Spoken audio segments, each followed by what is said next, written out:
એના ધોળે દિવસે એની ઓફિસ સળગાવી દેવામાં આવે ગુજરાત સમાચારના ન્યૂઝ ચલાવતા એના એ ખાલી એક દિનુ સોલંકીની વિરુદ્ધમાં એક અરજી લખી હતી. એ અનુસંધાને એના ધોળે દિવસે એની ઓફિસ સળગાવી દેવામાં આવી.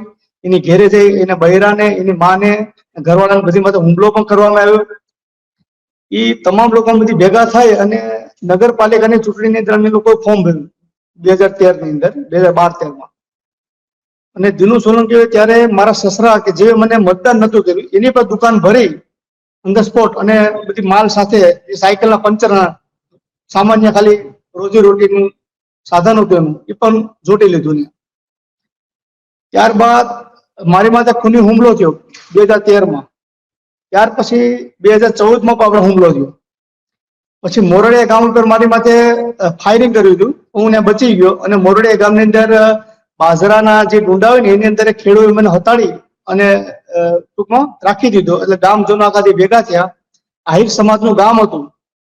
અને 2009માં તમને ખ્યાલ હોય તો અમારે ત્યાં સંસદીય ચૂંટણી હતી.